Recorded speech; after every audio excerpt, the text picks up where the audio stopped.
Tara mga ka-idol, maghanap tayo ng saging. Kuha tayo ng saging dito sa bukid mga ka-idol para makalibre tayo sa pang dessert pagkatapos nating kumain. Tara mga ka-idol. At para makatipid na rin tayo mga ka-idol. So yun mga ka-idol, may nakita akong saging dito. Maganda to kasi malapit na tong mahinog. Tara kunin natin mga ka-idol.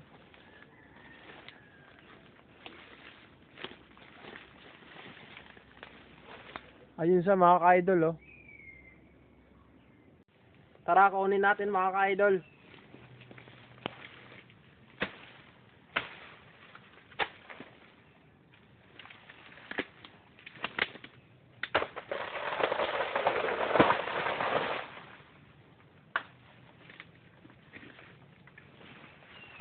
Nahihirapan pa ako mag-video dito mga ka-idol kasi wala akong cameraman. Pero sabi nila pag gusto maraming paraan. Nice.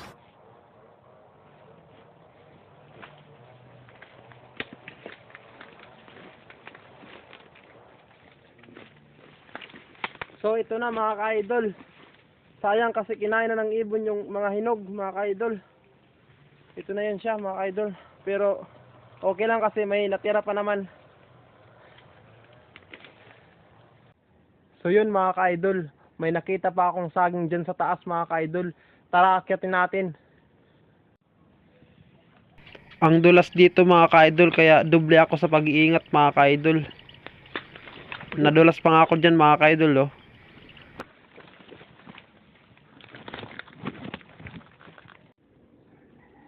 Grabe ang taas dito mga ka-idol.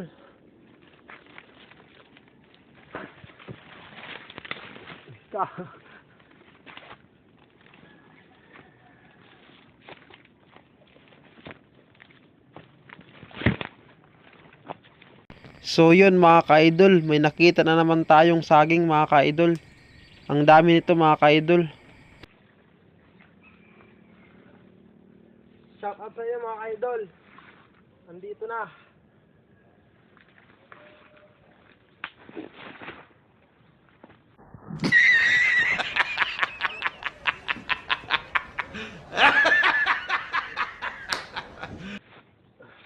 Dulas mga ka-idol.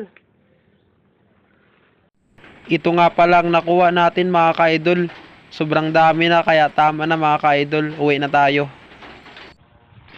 Ito na pala yung nakuha natin mga ka-idol. Kahit papaano nakalibre na rin tayo mga ka-idol.